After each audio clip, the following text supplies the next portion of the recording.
Hello, and welcome to Tom Myers versus the rest of the world. A lot's happened since we've been on the air last. Donald Trump testified in court this week in his New York civil fraud trial. The judge accused him of campaigning from the witness stand when he was supposed to be answering questions. It must have been a surreal scene. Trump campaigning in a room with no Confederate flags or Nazi insignia. There were still signs of racism and white supremacy in the courtroom, as the justice system still requires that police officers be stationed there. Oh.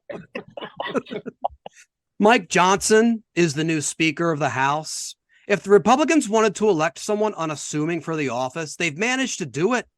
Mike Johnson looks like the type of person who would have to show ID before he's allowed at Christmas dinner. Mike Johnson is the type of person who, if you took a photo with him, then when you look at the photo, it would be difficult to tell whether it's really Mike Johnson or a cardboard cutout. Yeah. Now that he's Speaker, he's going to have to negotiate things with the White House and with the Senate.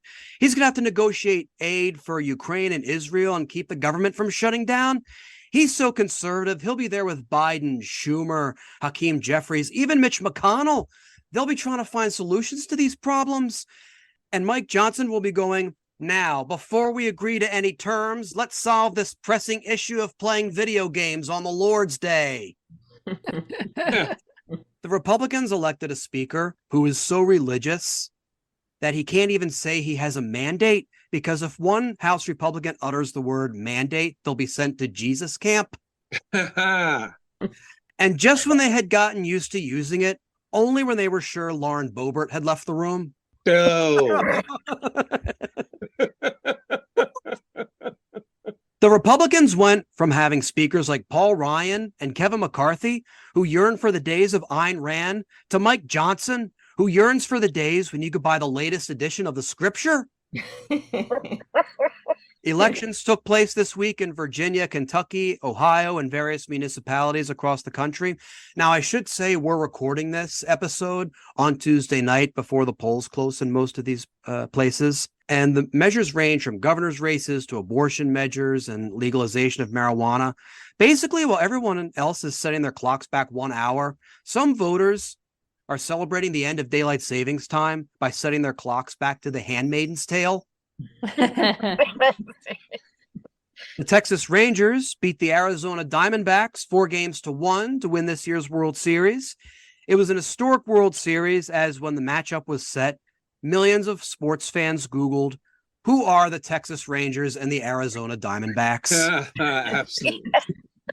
Imagine being a team from Texas. You win the championship, and you're still so unknown that the Dallas Cowboys are more popular.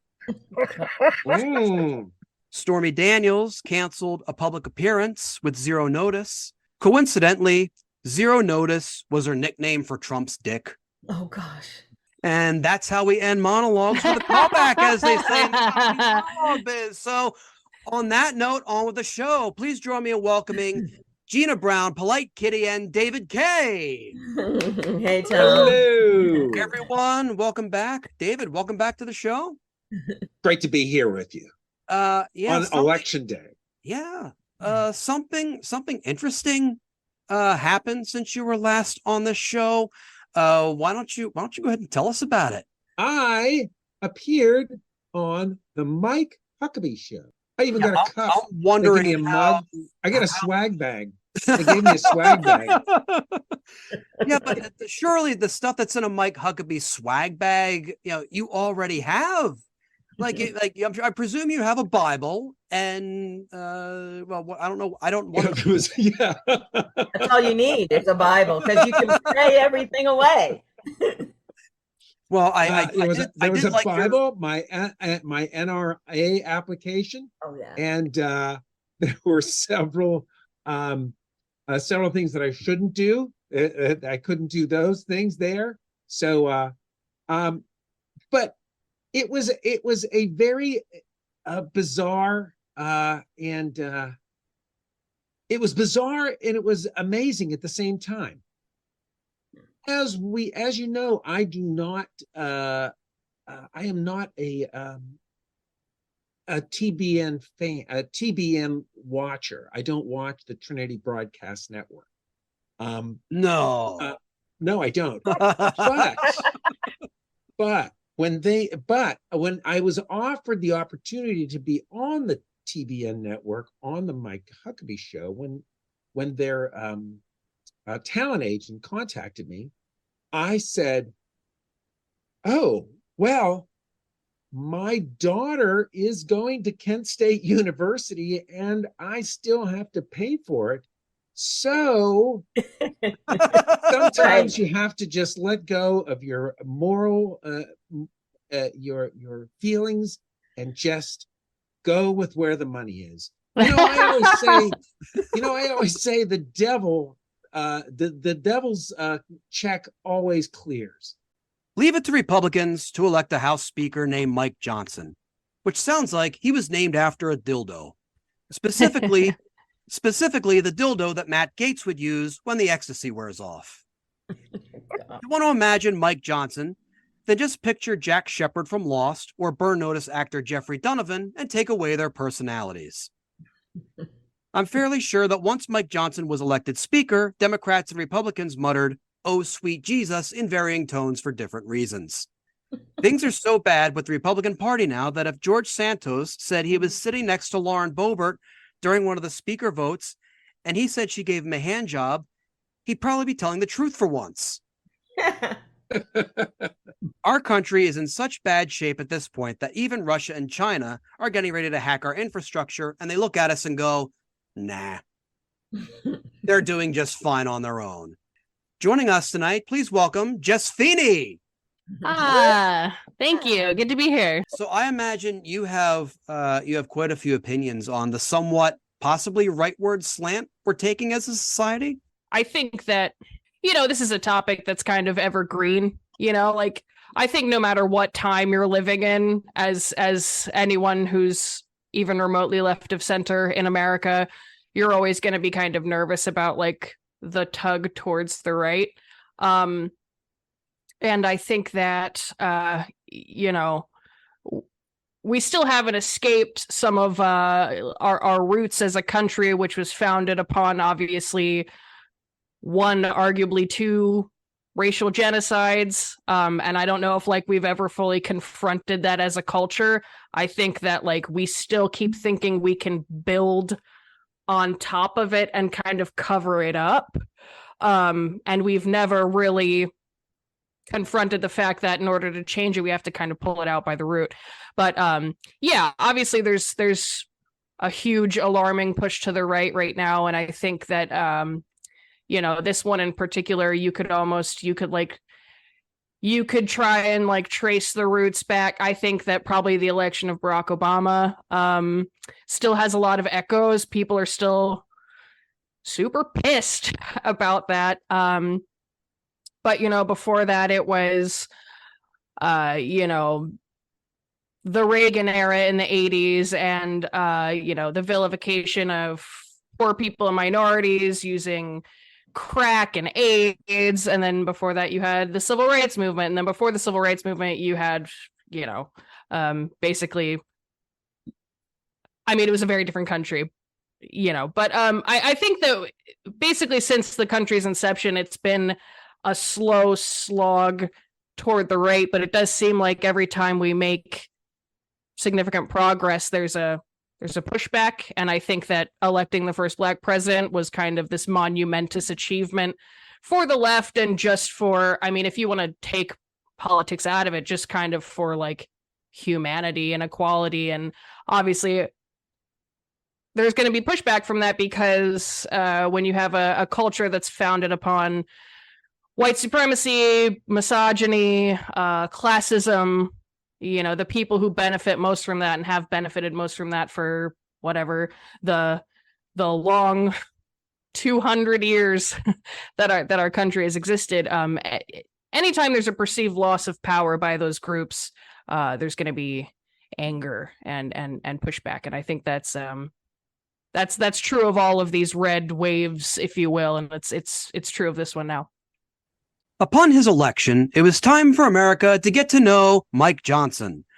Although his first act likely would have been passing a law that said every bill must be written down on stone tablets and carried down the aisle by an aide dressed as Moses, he decided on the traditional method of a press conference, the head-bangingly dull result of which is presented here. I was reminded of the scripture that says suffering produces perseverance, perseverance produces character, and character produces hope. What we need in this country is more hope. The people have lost their faith in our institutions.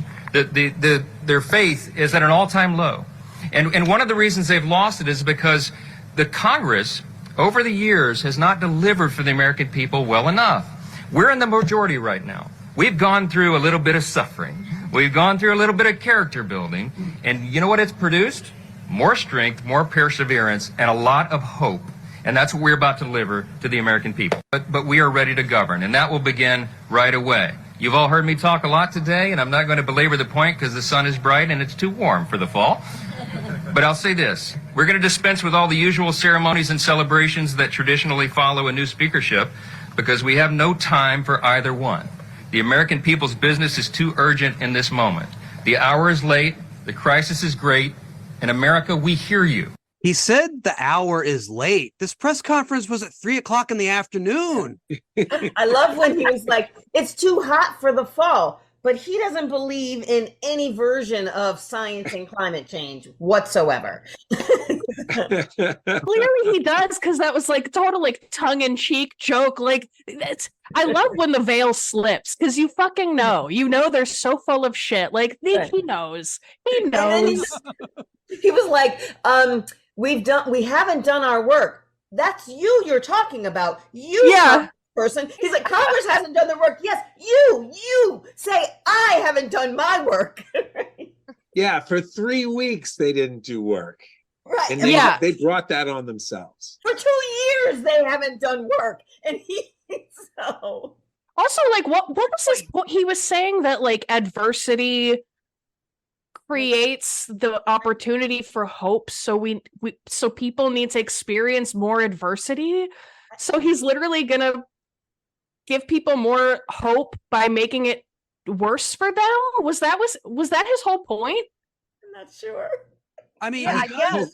Like he was saying, like if you can't have hope unless you're in a relatively hopeless situation. So in order to bring hope back to America, we're gonna spread hopelessness. Like, that was what, I don't know if I completely misunderstood that, but that's like what he was saying.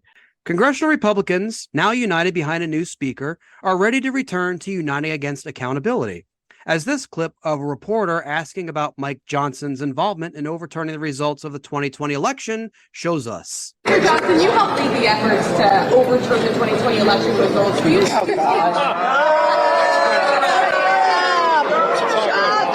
Next question. That anger only seemed like slightly less than Southern people's reaction when they took whites only signs down off of restaurants.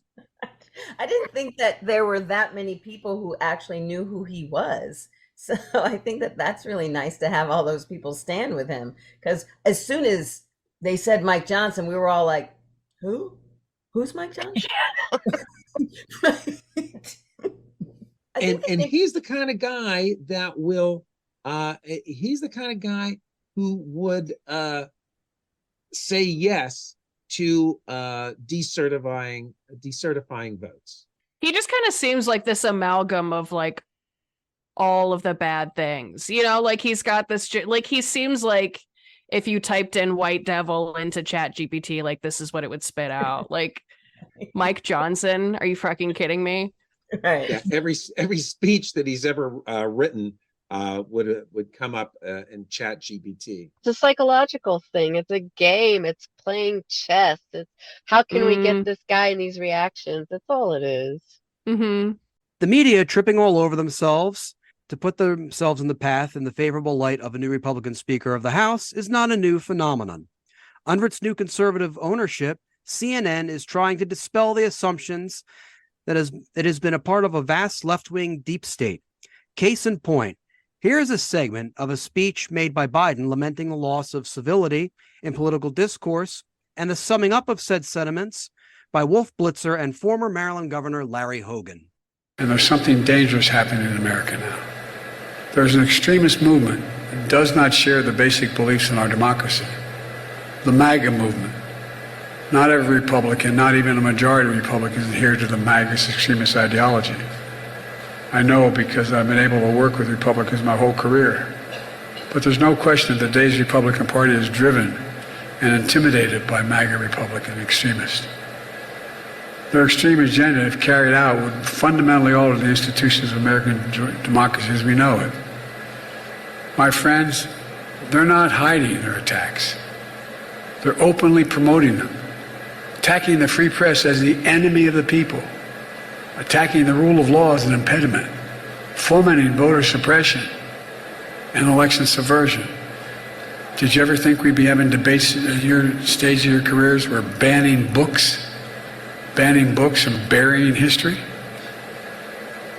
Extremists in Congress more determined to shut down the government, to burn the place down, than to let the people's business be done. As you know, Governor, what's taking place as President Biden today delivered a truly blistering speech condemning the MAGA movement. He called them extremist and dangerous, a real threat to democracy here in the United States. Is he right? Well, look, I've been probably more outspoken than nearly anyone in the Republican Party that I think the extreme MAGA wing is just terrible for the Republican Party and bad for America. We've already heard these same kinds of comments from the president. He made a speech that got a lot of attention already. I'm concerned about the same day, the first day of this impeachment inquiry, he goes to make kind of a partisan political posturing speech that repeats some of those things. I'm not saying, some of the things he said weren't true. I appreciate the fact that he was honoring John McCain. Look, I think the president should have shown leadership and been back in Washington trying to work together to resolve this budget crisis instead of, it was playing politics. And if you're going to go all the way to Arizona, why not go to the border where we got a terrible crisis on our hands instead of just taking political shots at Republicans? Speaking as a Marylander, I can say that electing this guy, it's not necessarily out of the realm of possibilities for Marylanders to self-harm. So we go ahead and have this guy as our governor for 8 years. Well, Yeah, okay.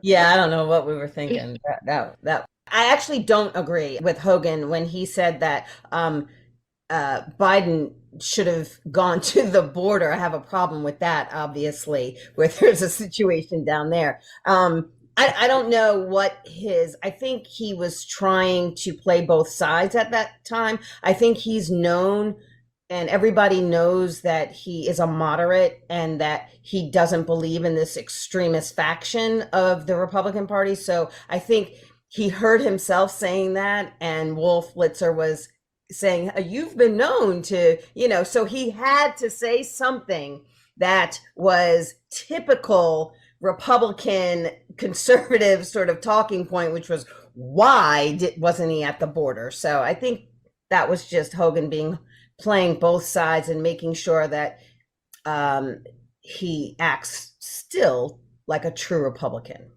I lived in the state where he was my governor for 8 years. And if I had to work for that guy, I could see going on a murderous rampage if I worked for him.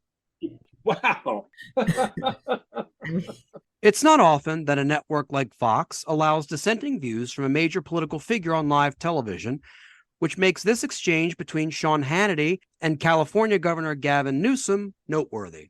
Energy independent. By the way, we're more energy 75 years. We are more energy dependent today. Look that up. It's a fact. And if you no, it's just factually untrue. Joe Biden is unilaterally disarmed. I encourage the people watching. Look this up. 5.94 quads. Google 9.5. Look at all the restrictions Joe Biden quads. has put we are on more oil energy and gas companies. Independent today under Biden. Pence doesn't know that. Your audience doesn't know that. More domestic oil production than any time in history. We're on pace this year. That's a fact. You guys keep making that up. No, we don't make it up. You're making it up. We're energy independent, and now we're not. We are energy independent. No, we're not. Net energy No, exporters. we are not. Sean, this is going to be so much fun when this gets PolitiFact tomorrow. Anwar, go there. Look at all the other restrictions. 5.94 quads. That's the margin. It's the highest margin of net energy export in America's history under the Biden administration. Right. I did have a little fun, and for once you actually got back By the to way, me. I can't wait for PolitiFact tomorrow. There's going to be some fun. PolitiFact. Why don't you go to the? I want you to Why don't show you go your to the audience. Washington Post fact checker? Who Right, needs to be 4 fact checked. Pinocchios then coming your way. You get 4 Pinocchios your way. All right. I mean, I think like the Democrats can really use more people like Gavin Newsom because he goes on like shows on Fox, and has even opened up an account on Truth Social. That was Donald Trump's answer to Twitter. He has an account on there, and he just trolls all of the posts on that site, and like he's not afraid to step into the lion's den. Says I in my own safe corner here on Zoom. Well, you do have to push back, and we definitely as the Democratic Party we have I agree with when they go low, we go high. But you know what? If you really want to get into the trenches, you really have to push back at what the right is saying. I personally started and Tom, you know this. I started the expel Scott Perry, who's our Pennsylvania's 10th district representative in Congress. For his trying to decertify Pennsylvanians Pennsylvanian votes in the ballot in 2020, and one of the things that we decided to do was on my Facebook page is when Republicans and naysayers troll us, I allow them to troll, and then I just say, rather than troll us, why don't we just discuss this and you find out what the facts are from us, and you try to and I try to turn them. I mean, it's what we have to do. People are just when people try not to when we don't communicate to each other, we're just letting them get more angry and believe the lies that they're being told by the MAGA people. And I would also kind of clap back against that when they go low, we go high sentiment, and that like if they're essentially changing the rules of the game that that is being played, like then we have to go ahead and play by their rules then, because unfortunately that seems to be the only way they can that they can understand what we're trying to do. Yeah, we're already high. That's true. Like we don't have to go high. We are high. They are low. I guess like unfortunately the means needs to justify the end, and if they insist on playing dirty for time immemorial, then we're gonna have to do a Gavin Newsom and go on their platforms and talk over them. Tired of relying on cable news networks and pundits to tell you what to think? Me too. So let's delve into the dumpster fire of what was once known as Twitter and see what a new Elon Musk-backed site promotes as political analysis from none other than O.J. Simpson. Hey, X-World, yours truly. Unfortunately, I'm going to talk about politics right now, about the debate last night. As I said before, I think everybody should be watching all of these debates. You should know who believes that they're capable of being the president of the United States. Well, last night, I got to admit, I was surprised by Nikki Haley. She showed a little fire, and for the most part, I agreed with just about everything she said. And so once again, I think she won as far as I was concerned. Pence was a little bit of a surprise. Like most Americans, I appreciate that he did the right thing on the 6th. But I'm a Christian, just like he's a Christian. And I think you're supposed to be able to separate church from state. Somehow I don't believe that he'll be able to do that. Like, he's criticizing someone for not being able to separate church and state. Like, he couldn't separate between marriage and domestic violence. Yeah, how about separating your wife's head from her body? He's a Christian? What? I'm so Listen, all you have to do to be a Christian is say you're one. That's literally true. That's That's the true. one All you required. have to do. Same with Mike Johnson. He's like, oh, I believe in the Bible. Really? Okay. True. I mean, and they Sure. kill people in the Bible. So, I mean, from that perspective, he's no different from any other Christian, Yeah. right? Let's all grow beards and beat our wives. Cheers. I can't believe the juice is trying to become a political pundit. It's ridiculous. He's a Haley supporter too. Like, Oh my God. Like, Until if she I'm says, he Sure. went the sensible conservative route. Like, if I'm Nikki Haley and like O.J. Simpson says I'm full of fire, the last woman he liked, he murdered. Yeah. Yeah, she until, needs to he run. likes her until Nikki Haley picks a young, attractive vice presidential candidate. Right. And then he's gonna sneak into her bushes and chop her head off. Good Lord. I love like how we're like, oh my God, OJ supporting a woman. Like, what an ally. He's not supporting one. He's just picking his next victim. Yeah, true. Wow. Thanks, Tom. Thanks. That's enlightening. That Yeah. really is. I have to know that now. Wow. I provide a public service. You That's really certainly all did I with do. that one. To sum up, are we falling victim to a right-wing takeover of our government and media sources in order to placate the idea that liberals are dangerously close to controlling these institutions? Possibly. I was debating this just last week when I was getting ready to leave the studio after my appearance on Joe Rogan. During my interview on Rogan, I was left disheartened. I wanted to cover important issues, but all Rogan wanted to do was discuss how Facebook's back button started not working anymore and how it could only be fixed by what little horse dewormer was left after the latest round of coronavirus. And now he wanted to grind all of his supplements made by sponsors who keep his show afloat into a liquid and inject it into Mark Zuckerberg's arm just before his assistant Jamie sets up the cage fight between him and Elon Musk. It was only after the show ended and the mics went off that I tried to explain to Rogan how the false equivalency of left-wing voices having their say and the views sponsored by foreign interference on the right are slowly making their way into our discourse, slowly bringing this country closer to fascism, the likes of which has never before seen in this hemisphere. Joe Rogan was looking at me intensely as I was saying this. At least I think he was. He was too busy doing his regular post-show manscaping regimen. The disturbing part wasn't that he was trimming his pubic hair with a device that is willing to hawk their services, it seems, on every comedy podcast but mine, but that he was, in fact, ripping his pubic hair out with a wrench, while his assistant Jamie rubbed lotion mixed with ivermectin on his sore spots. Don't worry, he wore gloves. He's not weird. The image was disconcerting to me, so I turned my head only to see Nick DiPaolo waiting nearby. He was seated comfortably on a couch made up of the remnants of the compound that was destroyed during the Waco siege and pleasuring himself while looking at his phone, which featured deep fake porn of Ben Shapiro and Proud Boys founder Enrique Tarrio. Does this story I'm telling have a point? You bet. We're fucked. And on that note, that's our show. I want to thank Gina Brown, Polite Kitty, David Kaye, and Jess Feeney. Thank you, Tom. Always a pleasure, Tom. Thank you.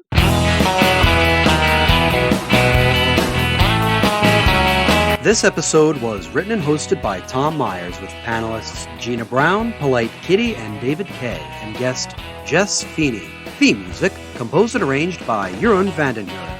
Executive producers Tom Myers, Matt Connarton for ipmNation, and Eddie Carson for Odyssey Radio. Please leave a 5-star rating and a positive review on Apple Podcasts. And don't forget to subscribe to our podcast's Patreon for early access to episodes, extended episodes, bonus clips, and more. Thank you for listening, and please visit tommyers.us.